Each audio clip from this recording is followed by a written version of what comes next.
Opposition মানে কি? জি হুজুর, তুমি আমার চোখ তুলে নিবা, তোমার সাথে আমি মধুর কথা বলবো না। নাসিরউদ্দিন পাটোয়ারির মতো একটা মূর্খ, একটা বেয়াদব, একটা অসভ্য, একটা বর্বর, তাকেও আইনের আওতায় আনা উচিত। আপনাদের এখন খায়েশ যাচ্ছে, বাকশাল করবেন, একদলীয় শাসন কায়েম করবেন হাসিনার মতো। নাসিরকে মারলেন আপনারা, নাসিরের কর্মীর চোখ তুলে নিলেন। নাসিরকে যদি এর জন্য গ্রেপ্তার করা লাগে, তো আপনাদের 300 নেতা কর্মী খুন করলেন দলীয় কোন দলে, আপনাদের কারে গ্রেপ্তার করা উচিত? বাঘ আসবে, ভাত খাও না হয় বাঘ আসবে। না, আপনি কোনোদিনই ভাত না খেলে যুদ্ধ বাঘ করছেন, আসবে। 71 যুদ্ধ আপনি করছেন, উপস্থিত ছিলেন ওই 71 সময়। যুদ্ধ আমি না চারের করলেও- দেশেও আপনি গেছেন।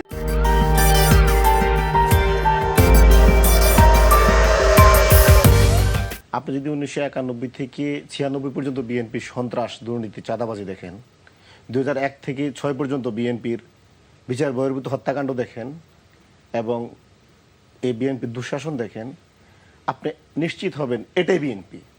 এবার আসেন 5 আগস্টের পরবর্তীতে বিএনপি তার দলীয় কোন দলে 300 নেতাকর্মীকে খুন করেছে। অন্য কোনো দল এত খুনাখুনি হয়েছে একজন তো দেখাতে পারবে না। টিআইবি রিপোর্ট এসেছে বিএনপি বাংলাদেশে যত ভায়োলেন্স হয়েছে 5 আগস্টের পরবর্তীতে, মব ভায়োলেন্স, এগুলো একদম বিএনপি হচ্ছে এর জন্য 91% দায়ী। 6টা মাস বিএনপি কিভাবে তারা এই খাসলত নিয়ন্ত্রণ করছে সেটা নিয়ে না আপনি প্রশ্ন তুলবেন। সে তো ডে 1 থেকে তো তার এই স্বভাব হওয়ার কথা ছিল। সে বহু কষ্টে তার নিজের 6টা মাস লুকিয়ে রাখছে। আসল চেহারাটা মুখোশ পড়েছিল, আজকে তার মুখোশ খসে পড়েছে। এই যে হামলা দেখছেন, এটাই বিএনপি। বিএনপি মানে বিএনপি তো আপনার, আমরা কেন বলছি অবশিষ্ট ফেসিবাদ বিএনপি, আজকে সে একদলীয় শাসন চাচ্ছে। কিভাবে চাচ্ছে? আগে যেরকম আওয়ামী লীগ বলতো যে মুজিবকে নিয়ে কথা বলা যাবে না, মুজিব ফ্যামিলি নিয়ে কথা বলা যাবে না, বঙ্গবন্ধু কন্যা শেখ হাসিনাকে নিয়ে একটি কথা সহ্য করব না, একই রকম। মনে আছে সজীবাবাদের জয়ের বিরুদ্ধে কথা বলার জন্য সাংবাদিক শফিক রেহমানের মানে কারাদণ্ড দিচ্ছে। এটা আওয়ামী লীগ। দেখেন এবার আসেন, আজকে জাইমা রহমান নিয়ে কোনো কথা বলা যাবে না, তারেক রহমান নিয়ে কোনো কথা বলা যাবে না, খালেদা জিয়া নিয়ে যাবে না, জিয়া রহমান নিয়ে যাবে না, এবং জিয়া ফ্যামিলি নিয়ে কোনো কথা বলা যাবে না। কথা বলা যাবে না। এখন আপনি দেখেন এরা বলে কতটুকু আমরা সহ্য করবো, জিয়া রহমানকে নিয়ে কথা বলেন, আবার আপনারা রাজনীতিও করবেন। আরে বাবা রে বাবা, তো আপনারা বলছেন 72 সংবিধান অনুযায়ী, তো 72 সংবিধান এত মানেন, তো 72 সংবিধানে তো 39 অনুচ্ছেদে কথা বলার তো আসলে আছে। কথা বলতে তো নিষেধ নাই, কিন্তু কথা বলার ধরনের ব্যাপারটা নিয়ে কি ধরন কি বিএনপি ঠিক করে দিবে? নাকি আমি বিএনপি তালুকে বসবাস করি, বিএনপি তালুক, এটা বিএনপির যে আমি বিএনপি এখানে তালুকে বসবাস করি, বিএনপি আমার ধরন ঠিক করে দিবে? এর জন্য তো একটা মানে সংবিধান আছে, দেশে আইন আছে, আদালত আছে। আমার কথা যদি আপনার ভালো না লাগে, আপনি আমাকে আমার কথা শুনবেন না। আমার কথা যদি আপনার মনে হয় যে কাউন্টার দেওয়ার প্রয়োজন আছে, কাউন্টার দিবেন। আপনি কি মনে করছেন যে আর যদি আমার মনে হয় কথাবার্তার আমার মধ্যে কথা দ্বারা আপনি ক্ষতিগ্রস্ত হচ্ছেন, আপনি আদালতে যান আমার বিরুদ্ধে, আপনি তাও করবেন না, আইনও মানবেন না। আপনি কি করবেন? আপনি নির্ধারণ করবেন আমার কথা ঠিক না ব্যাঠিক। তা আপনি কি আমার কথা নির্ধারণ করার? আমরা আজকে বিএনপি যারা দখলবাজি করে দখলবাজদের দখলবাজ বলতে পারি না, যারা চাঁদাবাজি করে চাঁদাবাজ বলতে পারি না। বললে তুমি কেন চাঁদাবাজ বলো তাদেরকে? তারা আজকে 50 বছর রাজনীতি করে, 70 বছর রাজনীতি করে, এই লোকটাকে চাঁদাবাজ বলতে পারো? ভাই উনি তো 70 বছর ধরে চাঁদাবাজি করে আসছে, এখনো করছে, প্রমাণ। আজকে হাট ঘাট মাঠ কারা চাঁদাবাজি করছে? আপনাদের অফিসের নিচে আগে যারা 500 টাকা চাঁদা দিত, তারা এখন 1000 টাকা দেওয়া লাগে।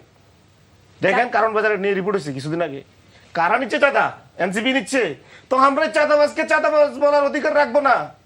আরে চাঁদাবাজ শব্দটা কি এনসিপি আবিষ্কার করছে? এটা মানে এই যে ভাষা বিজ্ঞান কি আজকে হয়েছে? চাঁদাবাজ তো আছে, সাথে চাঁদাবাজ ব্যক্তি পৃথিবীতে ছিল, এই শব্দ ব্যবহার ব্যক্তি হয়েছে, আক্রমণ ব্যাপারটাকে আপনি এই শব্দ ব্যবহার হয়েছে এবং এনসিপি এই শব্দ ব্যবহার করছে, নতুন করে ব্যবহার করছে না।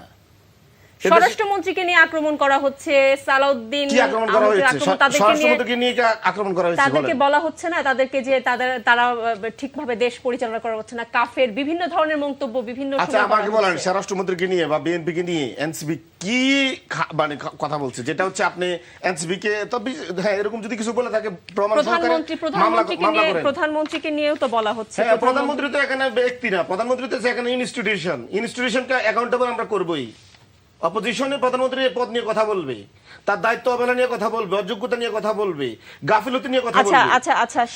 আজকে দেখেন আমাদের চোখ তুলে নেওয়া হচ্ছে কথা বলার কারণে। ছাত্র দল, যুব দল, বিএনপি চোখ তুলে নিচ্ছে। এখন আমি কি একটা সন্ত্রাস বলবো না? যখন সন্ত্রাস বলবো তখন বলবেন যে আপনারা জি কে গৌসের মতো এরকম 70 বছর প্রবীণ একজন রাজনীতি কি সন্ত্রাস বলেছেন?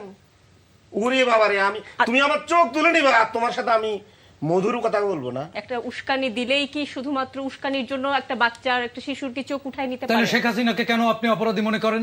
সে তো গুলি দেওয়ার উস্কানি করেছে, সে তো গুলি করার উস্কানি দিয়েছে। তাহলে শেখ হাসিনা অপরাধী না?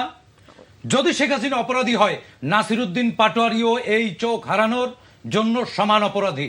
নাসিরউদ্দিন পাটোয়ারিকে গ্রেপ্তার করা উচিত।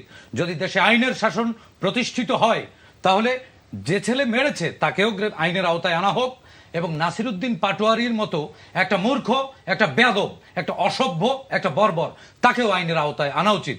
একই সঙ্গে এনসিপিকে ধরেছে জোকে, শয়তানে ধরেছে। শয়তানে ধরলে মরিচ পোড়া নাকের কাছে দিতে হয়। এনসিপির হচ্ছে সোনালী একটা অর্জন আছে। এনসিপি এই জুলাই গণ অভ্যুত্থানের মধ্য থেকে বেড়ে ওঠা, জন্ম নেয়া একটি রাজনৈতিক শক্তি। সেই শক্তি যাতে বিস্তৃত হতে না পারে, সেজন্য তাদেরকে জামাত নামক একটি শয়তান তাদের ঘাড়ের উপরে ভর করে এটিকে শক্তি হতে দিতে চাচ্ছে না, এটিকে শেষ করে দেবার ষড়যন্ত্রে মত্ত। এজন্যই গত বছর পদযাত্রায়, জুলাই পদযাত্রায় সকল রাজনৈতিক দল অংশগ্রহণ করলো, শিবিরের ছেলেরা ছিল। এবার জামাত নেই কেন? জোট তো 11 দলীয়। পদযাত্রা এনসিপি একা কেন করছে? সংখ্যায় কম কেন রাখছে? এই হামলার পেছন থেকে উস্কানি দিচ্ছে জামাত। কারণ 1971 সাল থেকে জামাত চক্রান্তের রাজনীতি করছে। বাই বর্ণ অবশ্য 1941 সাল থেকেই তারা চক্রান্তের রাজনীতি করছে। পাকিস্তান সৃষ্টির বিরোধিতা করেছে, বাংলাদেশের জন্মের বিরোধিতা করেছে। ইনফ্যাক্ট দেখেন, এই জামাত রাজনৈতিক শক্তি, ইতিবাচক রাজনৈতিক শক্তি ধ্বংসের ইতিহাস তাদের, কিন্তু এই এনসিপি কে ধ্বংস করার মধ্য দিয়ে না। আমাদের যে হামলাটা দেওয়া হয়েছে সিলেটে, হামলার পরে যেভাবে পঙ্গুবালের মতো মানুষ আমাদের সমাবেশে এসেছে, আপনারা তো নিউজ করেছেন। মানুষ তো এখন আমাদের দলে আসতেছে, এবং যতই হামলা দিচ্ছে ততই আমাদের মিছিল বড় হচ্ছে, জনসমাগম বাড়ছে, মানুষ আমাদের পার্টির বেশি ভিড় করছে। এটা তো বাংলাদেশের জনগণ আমাদের ভালোবাসা বিদিয়ে না। আপনার কথা সময় একটা শব্দ বলে নাই না, আমি আপনার কথা সময় বলি না। এবার উনি বলেছেন এনসিপির লোকজন বেয়াদব, অসভ্য, মূর্খ, শয়তান। না, শয়তান ভর করেছে। ভাই আপনি কথা বলতেছেন কেন? আমি আপনার সময় তো একদম একটা পিন পর্যন্ত নীরব ছিলাম। আমি আচ্ছা ঠিক আছে, শয়তান বলিনি, বলছি শয়তান ভর আপনি করেছে। ভাই আপনার যত গুরুত্বপূর্ণ আপনি নোট নেন, আমি আপনার সময় কথা বলি না, এটা আমার স্টাইল। আপনি আপনার মতো করে নোট নেন। আর যদি মনে করেন না আমার কথা বলতে দিবেন না, শিশির বলেন আপনি। এই যে ধরেন বেয়াদব বললো, অসভ্য বললো, মূর্খ বললো, শয়তান বললো, এই শব্দগুলো পর্যন্ত নাসিরউদ্দিন পাটোয়ারি কারোর বলে না এখনো। অথচ আপনি বলছেন নাসিরউদ্দিন পাটোয়ারি কি বেয়াদব? এনসিপির কোন নেতা কাকে বেয়াদব বলছে, কারো অসভ্য বলছে, কারো মূর্খ বলছে, কারো শয়তান বলছে? দেখান তো আপনি। আপনি তো অনেক ব্যাপারে প্রমাণিত হলেন কাদের ব্যবহার খারাপ। দেশের মানুষ দেখছে লাইভ প্রোগ্রাম, আপনি দোষ দিচ্ছেন এনসিপি কে? দেশের মানুষ কিছুই বোঝে না। আসেন, আমাদের ব্যবহার খারাপের জন্য আমাদের উপর হামলা করেন তো ঠিক আছে। তো দলীয় 300 নেতা কর্মী যে খুন করলেন, ওই জায়গায় কার ব্যবহারটা খারাপ? ওইটা তো ব্যবহার খারাপের জন্য কি খুন করেছেন? বলেন, ওই ব্যবহার খারাপের জন্য 300 নেতা কর্মী জান কবজ করছি। এবার আসেন, 91 থেকে 96 সন্ত্রাসটা কেন করলেন? ওই সময় কি এনসিপির খারাপের জন্য? 2001 থেকে 6 পর্যন্ত কেন ওই সন্ত্রাসী করলেন? অপারেশন ক্লিন হার্ট কেন দিলেন নিজের নেতা কর্মীদের উপরে? নিজের নেতা কর্মীরা নিয়ন্ত্রণ করতে পারেন নাই, চাঁদাবাজি, সন্ত্রাসী কর্মকাণ্ডে নিজেরা বিরক্ত হয়ে নিজের নেতা কর্মী খুন করছেন অপারেশন ক্লিন হার্ট করি। তাইলে আপনি বলেন আমাদের ব্যবহার খারাপ? আমরা যখন জন্ম নিই নাই, যখন রাজনীতি আসি নাই, তখন কার ব্যবহার খারাপ ছিল? আপনাদের স্বভাব ভিন্নমতকে দমন করা। আপনাদের এখন খায়েশ যাচ্ছে, বাকশাল করবেন, একদলীয় শাসন কায়েম করবেন হাসিনার মতো। এর জন্য ভিন্নমত সহ্য করবেন না, ঠিক হাসিনা স্টাইলে চলবেন। তো ঠিক আছে, একটা ঘোষণা দেন, বিভিন্ন অপোজিশনের কেউ রাজনীতি করা লাগবে না, একটা দলে করবো শেখ মুজিবের মতো। শেখ মুজিব যেরকম বাংলাদেশে বলতো কোথায় আজ শেরের শিকদার, আজকে নাসিরের মায়েরা বলতেছেন কোথায় আজ নাসির। বলা হচ্ছে নাসির নাকি চোখ যে হারাইছে তারে, মানে উল্টা নাসিরকে গ্রেপ্তার করার জন্য। নাসিরকে মারলেন আপনারা, নাসিরের কর্মীর চোখ তুলে নিলেন। নাসিরকে যদি এর জন্য গ্রেপ্তার করা লাগে, তো আপনারা যে 300 নেতা কর্মী খুন করলেন দলীয় কোন দলে, আপনাদের কারে গ্রেপ্তার করা উচিত? বরং আমি আপনাকে বলি শোনেন, এনসিপি যদি বাংলাদেশের রাজনীতি নাও করে, এই বিএনপি দলীয় কোন দলে খুনাখুনিতে দেশ অস্থির হবে। 5 আগস্টের পর আমরা কখনো হত্যার রাজনীতি চাই নাই, কিন্তু বিএনপি দলীয় কোন দলে ডে 1 থেকে শুরু করছে নেতাকর্মী খুন করা, এক গ্রুপ আরেক গ্রুপে। অন্য কোনো দল এই খুনাখুনি করে নাই। এটা আওয়ামী লীগের স্বভাব, এটা এখন বিএনপি এনজয় করছে। এবং আমি যদি এই জন্য আমি তো মুখে মুখে বলি নাই যে এটা আওয়ামী লীগের মতো, আমি প্রমাণ করে দেখিয়ে দিয়েছি আওয়ামী লীগের সময় বিচার বহির্ভূত হত্যাকাণ্ড হয়েছে, এখনো হচ্ছে। 12 ফেব্রুয়ারির পর থেকে আজকে পর্যন্ত এই 6 মাসে 38 জন নেতাকর্মী খুন করেছে বিএনপি তার দলীয় কোন্দলে। গণমাধ্যমে আজকে রিপোর্ট এসেছে 38 জন। বিভিন্ন মানবাধিকার সংস্থা জরিপ, এটা আমার মুখের কথা না, গবেষণা প্রতিষ্ঠানের কথা, মানবাধিকার সংস্থার কথা। তাহলে এগুলোকে আমাদের ব্যবহারের কারণে আপনার দলীয় বন্ধু নেতাকর্মী খুন করেন? অপোজিশন মানে কি? জি হুজুর, অপোজিশন মানে কি? সেনা শাসন কায়েম করবেন? জিয়া রহমানের মতন সেনা শাসন দিয়ে তাহলে দেশ চালান, একটা মার্শালও দিয়ে দেন বা একটা ইমার্জেন্সি দিয়ে দেন, কেউ কথা বলবো না। সমালোচনা এটা তো না, থাকবে আমরা কথা বলবো না, আপনারা একটা দেন, আপনারা গণতান্ত্রিক একটা মার্শালও মারেন না। বিএনপি একটা মহাসমুদ্র, এনসিপি একটা অ্যাকোরিয়াম। অ্যাকোরিয়ামে ঢেউ হয় না, এখানে বিএনপির মতো একটা মহাসমুদ্রের মধ্যে ঢেউ থাকবে। হ্যাঁ, উনি বলছে যে খুন হয় বা মারামারি হয়, উনি তো অন্ধ, পড়াশোনা তো করেন না, খালি আছেন গালাগাল। তারেক রহমানের কোমর ভেঙে দিয়েছে 11 সরকার, আবার এবার নাসিরুদ্দিন পাটোয়ারিরা তাকে হাত ভেঙে লন্ডনে পাঠিয়ে দিবেন, এ ঘোষণাও তো মাইকে দেন ওনারা।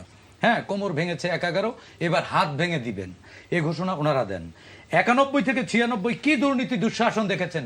আমি বিশ্বাস করি শিশিরের জন্মই হয় নাই তখন। তাহলে কি আমরা জানবো না? রূপকথার গল্প কখনোই রাজনীতি না, রূপকথার গল্প দাদি নানির কোলে শুয়ে গল্প শোনা। হ্যাঁ, বাঘ আসবে, ভাত খাও না হয় বাঘ আসবে, না, আপনি তো কোনোদিনই ভাত 47 না খেলে যুদ্ধ বাঘ করছেন, আসবে না। 71 যুদ্ধ আপনি করছেন, উপস্থিত ছিলেন ওই 71 সময়। যুদ্ধ আমি না চারের দেশও করলেও- আপনি গেছেন। আমি যখন আপনাকে ফ্লোর দিব আপনি আবার আমি এই উত্তর কথার দিব। উত্তর ঠিক দিবেন। আছে, ঠিক আছে। এই অনুষ্ঠান কিভাবে চলবে